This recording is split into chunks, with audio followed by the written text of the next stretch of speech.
Hello, welcome everybody. Glad you're here. So let's get into this a little bit. I'm going to switch over to my screen and we'll get going here. I will share it right there. Can everybody see that okay? Is that good? Okay. All right, good. Hey, thanks for being here. I call this, I'm going to actually change the title. I'm not in love with the title, but the idea is as a CEO, as a founder, we're playing a game, and that game is growing valuation within our companies. We think we're playing a revenue game, but we're actually playing something different. We're playing a value game that leads to valuation, and that's what we're going to get into here. So it kind of goes a little bit like this. I'll tell you what the presentation is about. So this presentation is about why accounting versus finance is the fundamental comparison that you should, as a founder and CEO, understand in order to constantly grow your valuation in your company. One day, you need to have all the things that you're doing add up to something that is incredibly significant. That's what all the risk is for. That's what we're doing it for. So we have to be doing this in a better, different way.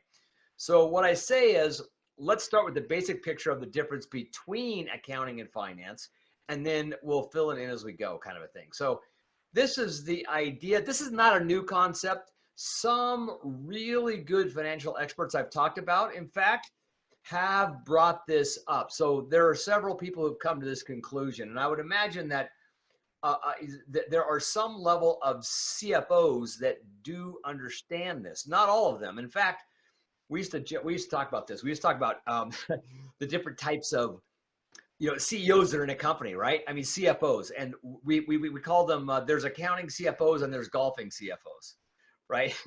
And the golfing CFOs were the ones that really got into the company strategy, et cetera. And the accounting CEOs were the ones that were very good at looking after revenue and doing work back schedules and setting goals and things of that nature. I don't want the accounting one. The accounting is something that's very important to your business. You got to know your numbers. Very, very, very interesting, right? It's good input you got to have. I don't mean to diminish it that way, but all the value sitting over in finance side. So let's just compare these two. So the first thing is that accounting is about the past. You're counting what happened in the past to be able to hopefully figure out what to do in the future. Oh, we didn't make enough revenue, therefore we need more money. So now we can go create a strategy to get more revenue in the house, kind of a thing. I don't believe in that. I call that an outside-in approach. What do we need to have?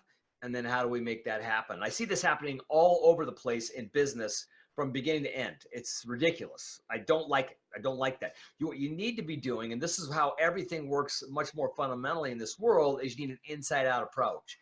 Inside-out approach, I can talk. Meaning, who am I? What's the value I have, and what's the value of my company, and what kind of a difference can we make in this world? That's what it's really all about. But at any rate, so let's just get into this. I could go down a tangent here, and I already am. So I'm going to kind of stay a little bit more focused here, right? So when we talk about accounting, it's about control. What is going on? How do I know that I have complete control over what my business is doing and how much money it's bringing in? When we're talking in this kind of a language, we're talking, again, in the rearview mirror, we're talking costs and revenue, right? The stuff that goes on a balance sheet, all right? That's the important stuff. Over on this side, when you're in finance, you're talking about the future. You're talking about instead of talking about controlling, you're talking about creating.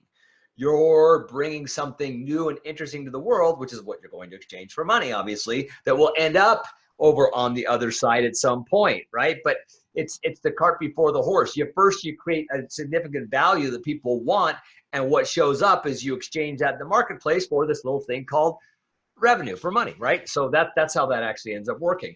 And on this side, there's two things we're really concerned about: the creation of value, and secondly, the creation of valuation, which valuation is very different from value itself. It's the way you're creating valuation. You're creating you're capitalizing on the value. When you capitalize on the value, you're creating valuation, which makes your company worth a hell of a lot more, right? So it's kind of like the difference between sales and a sales system that can generate value over and over again. The ability to get one sale or get, or really, go out and pull teeth and get a sale over and over again. Interesting. There's value in that. You're obviously doing some value, but if you can systematize it and then you can then grow it and scale it and do all kinds of stuff, right? So that's again, you're actually capitalizing on that value is what I call valuation. It actually comes from something I talk with all the time. You'll hear me say this over and over again on this word capability. And I always distinguish between capabilities and abilities, right? That's where that started off from. And how I define capability is capitalizing on an ability. So you may have, for instance, an ability to drive a car, but can you capitalize on that? And you can think of like Uber and Lyft and things like that are companies that are massively enabling the capitalization of the ability to drive a car, right? If you were to instruct somebody else and create a manual and things like that, you're capitalizing on your ability to drive a car. If you create videos or assets in how to drive a car, you're capitalizing on your ability to understand how to drive a car. And of course, when you do that, when you capitalize on it, it changes the way you think of it because it's much more detailed than just being able to do the thing in the first place. All right. So anyway, quick thing there. So let's go forward and we're gonna drill into this a little bit more, and then we'll fill it out at the end and kind of show why this makes a big difference. So shows like The Profit, right? And we just mentioned this, tell the CEOs to know their numbers. Good thing. If you don't know your numbers, you're in big trouble because quite frankly, there are countless owners. This is absolutely true, right? How many times have we seen this? They don't have a clue about what their business is, right? You all get that out there, right? Absolutely. But, excuse me, and when they don't know their numbers, they aren't able to understand many of the challenges that their businesses are facing. And therefore, it's hard for them to understand how to grow and improve from where they are today, right? So that's why they say that. You've got to have that kind of information because that's one of the, it's not the only input, but it is a very important input into your equation. So instead of growing, they get reduced to solving short-term, important and urgent. Okay, that's from this. Remember that from the 90s? We had Covey, who had the 4 quadrants. They were he said urgent and important. Remember that? And the first quadrant was where you do everything that's urgent and important only.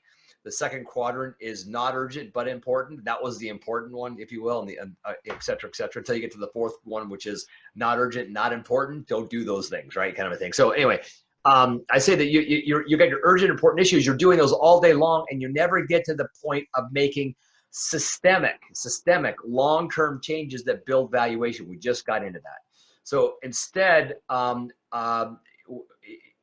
when you do business based on this urgency and important factor alone for any length of time, it turns what used to be fun into a nightmare. Are you there? Right? This is what I talked about originally. When did entrepreneurship become work? Because it didn't start that way. You know what I'm talking about. It did not start that way. Otherwise, you wouldn't be doing it, right? But then it gets turned into that because everything, and all of a sudden you find yourself potentially right back where you started when you were so motivated to get out there and do something on your own, right? So then there are the CEOs that live and die by the numbers. That's the other side of the equation. CFO style CEOs, right? They are thirsty for cost and revenue numbers and develop plans, what we just talked about, based on growing revenue and or reducing the costs, which I see that a lot, reducing costs especially, right? To change that final number because they're just worried about that number and everything comes down to that. And they completely neglect, in that case, value. And not all the time do they completely neglect it, but they neglect the majority of their time they spend over there versus working on creating value in the market. So the plans end up being things like, I'm going to double my revenue over the next 3 to 5 years. You know, I had somebody ask me this. I had a CEO at a major company that was a major pet food distributor. And we were sitting down and we were talking, and he asked me, he said, quite frankly, my goal for the next 3 to 5 years, in the next 3 to 5 years, I want to double my revenue. This is where this actually came from my mind. And I said, well, I can tell you how to do that easily. He goes, you can? I go, yeah, just double the amount of value you're delivering to the marketplace. Duh, right? Always driving it back into value, because that's where all the value is. is on that side of the equation. It's a funner place to be anyway, but not that you have to take not that you spend all of your time over there. You need to be able to understand numbers, but I'm just saying that we need to work on that mix, and we'll get to that at the end here. So they put the numbers on a spreadsheet, calculate the average growth they need to make monthly in order to hit their numbers. That's what they're doing, 100%. The good news is that the foundation for the changes they make have a basis in fact. That's good. And give them a clear focus. That's also, and that's for some people, and they could just barrel through it, that works, right? Their focus is, of course, growing money. But that focus is purely on changing the numbers that show up on the balance sheet, right? And the question I pose is, but can we actually grow money itself, right? We can't, because money is an exchange of value. That's it. Let's go back to it. What is money? Money is an exchange of value. It's an abstraction of value. What you're doing is saying, you give, instead of me giving you a hat for a pig or a gun for a pig, or whatever the exchange is, right? Which is very slow and cumbersome. I could say, oh, I can make this change for you right now. I could do it in terms of $1. For that particular value. Now I have that value stored in abstraction, and I can then go and trade with somebody else. That's what it is. That's been a huge, amazing thing for society. It's completely, allowed us to grow and scale like crazy, and to trade at a completely different level than would have ever been possible before. Of course, today, I mean, we trade with people all over the entire world, right? Constantly, all of us, all day long. It's crazy how much it's such a free exchange. But we have to understand that and put money in its actual place, right? That money has to always be rooted in some value exchanging between the buyer and the seller, if you will, always. And that is the big idea of the day. As an owner, the only way to move the business actually forward to grow your value is to grow value that gives you higher exchange rate. Wait a second, hold on a second. I said that wrong. Right?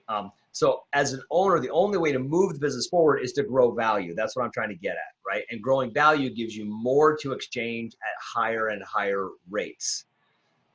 Okay, more to exchange at higher, and you create more value. The more value you create, the more you'll be able to exchange, and the higher rates you'll be able to get, because you're delivering more and more and higher value. If you focus on the other side on costs, let me just make the point clear. What you're doing is entering in a race to the bottom, right? That's what you're trying to do, and we don't want to do that, all right? Okay, so let's turn our attention to, a gentleman, I love Rob Slee. Rob Slee's fantastic, right? He does a thing called a V ladder in his book, Time Really Is Money, right? And it's trying to design to contrast the idea of a founder or business owner to climbing a ladder. He calls it a value ladder versus climbing the corporate ladder, right? Because you got the corporate ladder where they may have came from, right? So it looks like this is his version of this particular graphic. It's very interesting. And what you see is on the left-hand side, we've got tactical things we can do as an owner, as a founder, and we got strategic things up top we can do, right? And then on that same side, just to the right, you see a bunch of dollars per hour. So starting with starting with 100 at the bottom, where you're doing straight tactical stuff, and up to $1 million up top, right? In the middle is that DNA strand, if you will. And on the right-hand side, you see activities. And he lists out the kinds of activities and their worth to a founder. And actually, just to be square, he focuses really on the small to medium market, but really it's the small to mid medium market is where most of this come from. So if you look at these dollars, you may say, well, as a very, very small business, I may not be able to hit. So these numbers may not match, but the idea, the concept is 100% valid. All right, just to make sure we know where that's going. So at the bottom, what we're doing for $100 an hour means we're working in the business. Remember that from E-Myth, working in versus working on the business. We do trained skill set, trades, apprenticeship, schooling, those kinds of things is what he categorizes as trained skill set. It's the stuff that you're already good at that you went in to do the business originally, right? But as you move up and you start doing you start setting up systems. So you may have, especially it says sales channels, but sales processes, sales systems. You're starting to, he calls, setting up key performance indicators as setting up systems. Those are a part of systems. Those are part of the measurement of systems. But your whole business is just simply a set of interconnected systems. And when you're building those systems out in a way that can be scalable and hopefully maybe even agile, so they're so that the value goes very, very high. In fact, I would suggest it even goes up higher than the $500 an hour that he's suggesting here. Then you're moving up another notch as you're growing your business and you're getting into creating culture. You're doing modeling, and you're also creating your mind share and market share. Those kinds of things are huge. Creating culture, I can't even begin to tell you. It's the last remaining competitive advantage is culture, yet nobody really knows what culture is. Culture is way more important than you think. Culture is what gives every company their complete and 100% differentiation in who they are, how they go to market, and what the customers experience. And you hear me say over and over again, there is no such thing as a product or service in the market. There's only an experience, and you're always delivering an experience, typically unbeknownst to yourself, all right? And anyway, then it gets really interesting because you're getting up into the 10,000, 50,000, and million plus market where you're actually doing transformative things either for your market, your industry, or for the business world in general. And when you're playing on those kinds of scales, you're doing something huge. This is where when the hardest thing to do in business is to do disruptive work because people aren't used to disruption. But the ones who successfully navigate and help to transform the world in some way, shape, or form, it's a huge reward because they're at the beginning of something exciting that comes from them. I think every founder has the ability to transform what they're doing. I insist that they do, absolutely, because that's what I come in and help them. I show them how to actually innovate, which you can bring. People confuse innovation. They get scared when I say innovate. They go, I can't innovate. I haven't done that, right? Not everybody. Some people love to innovate, but some people are really scared of it. And when people are scared of it, I'm like, no. What you're scared of is creativity. Creativity and innovation are two completely separate things. You can bring your creativity into innovation, but innovation is a much, much simpler concept that anybody can take advantage of. And it's a ball. And so why not play in that world and get into some of these levels of return in the transformational world? But you have to make time for that. You have to be on the building. You have to be on the value side, building value side of the equation, potentially systemic value, of course. All right, so the game we're playing as business owner is growing value. I've said it over and over again now, but there is a lot more to it than that. Ultimately, the reason business ownership is damned attractive is because not only can we earn an income, we can also increase the value of that underlying asset, which is what we ultimately want to be able to do, right? Creating a potential sizable windfall when we decide to sell the business. I mean, we could be in a lifestyle business and still creating value and still doing disruptive, transformative things, absolutely. And not worried so much about the underlying assets, worried about yourself and the value that you're getting from the interactions. I love that. I think that there's nothing wrong with that at all. But ultimately, that's what business is really all about, is creating values in a set of interconnected systems. Excuse me. All right, so this is where value comes into play. And as it turns out, the only way a company can increase their valuation is by developing systemic value. That is value that's repeatable and scalable and hopefully self-improving as you go forward. So the game as a business owner is playing is creating systemic value that makes the business worth more. Let's make it simple, right? So let's expand our comparison of the accounting versus finance that we started with, right? So we started with this, that we had the past and the future, we had the control, which is costs and revenues, and we have the creating value, which is about value and valuations. So let's complete the graphic. Here we go. Ready?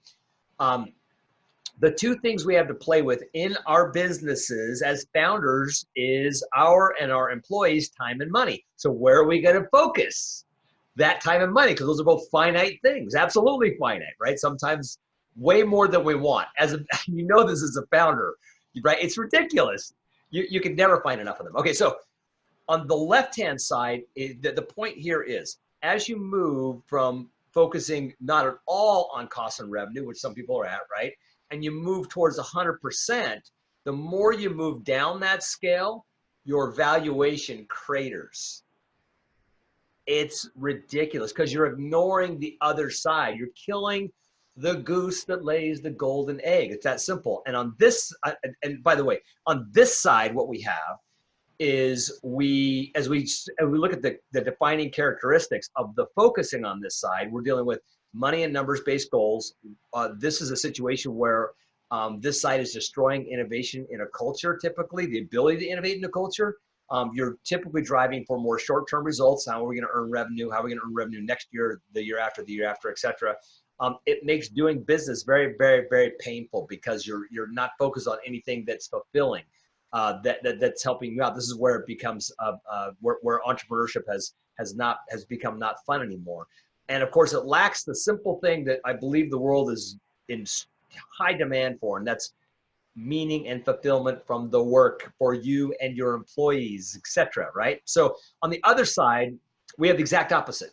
As we move closer towards 100%, our valuation multiplies, right? Now, again, there's a point of diminishing returns on both of these. I'm not saying they're a balance of 50-50 either. I think you need to play with it, but really, if I had to state what these should probably be as a founder, I would say I'd like you to spend 75 to 80% of your time in value creation, if you can. And by the way, when you do that, and you're doing that value creation and that strategic work, a typical work week is you can only get about 20 hours of that kind of work and maybe 10 to 20 hours of that kind of work in max. So that's the other thing. It's very interesting, right? Because before your brain kind of runs out of the ability to do that work. Or so they say. Maybe you're unusual and you can bust beyond that. So it's a very interesting situation because you really need to work less, do more fun things to grow your business to ridiculous valuation. I mean, you see why I want to get the message out there. Why I'm trying to illustrate this so much, because this is the thing I think people don't understand, the plug and play between these two things. If you hire somebody to do the operational components on the left-hand side, that's probably the best thing to do, is to get your people moving over here. What I do later on, I'll show you, is I'm completely about self-management systems that enable people, or self-management organizational models, I should say, models that allow your people to self-organize and to self-manage. And that really frees you up in a very big way. And it frees them up too, because what it does is it starts giving them ownership. But they have to have accountability. With ownership, it becomes a lot more accountability, not less, which is really funny. I love talking about that. But that's a much more interesting place to move to. All right. So on this side, though, this is what this kind of field attributes are. You're investing in value creation. You're building innovation into the culture in this particular regard, because everybody's seeing you do it. You're showing them how you do it. You're building your systems to enable innovation, etc. That's huge. You're going for long-term results. Long-term, I probably shouldn't even have that in there. You're building lasting things that will last, that will get better and better and better over time. But that's why they're lasting, because they're already built with the mechanisms to get better and better and better, which means that as market conditions change, they don't care. They just change. It changes right along with it. It takes that input, realizes what's happening, and spits it out. Very different way to do business. This makes doing business for the founder an engaging experience for the founder, and therefore everybody else around them, because everybody looks to who they are. That's the 100%, right? And of course, is meaningful and fulfilling. In other words, it is the greatest part of life itself that you end up doing. This becomes a thing that is, this is how I say, you move over to the right-hand side here and you're retired, because retirement is just doing one thing, spending more time doing the things you really want to do. And what you really want to be doing more than anything in life, always comes down to this, is you want to be doing things that are meaningful and fulfilling for you. Therefore, if you're doing this in your business, you're there already. So that's it in a nutshell. So what we've done here is we're now locked into the game that we're playing, which is creating long-term systemic value that improves cash flow and grows valuation in the long run by creating things that are lasting, right, and getting better all the time. So how does an owner play that game? That's for next time. So that's it. Anyway, leave your comments in here. I hope that was enjoyable. If it was, and you want to reach out and talk to me more about it, I would love to hear from you. Have a great day. Take care. Bye-bye.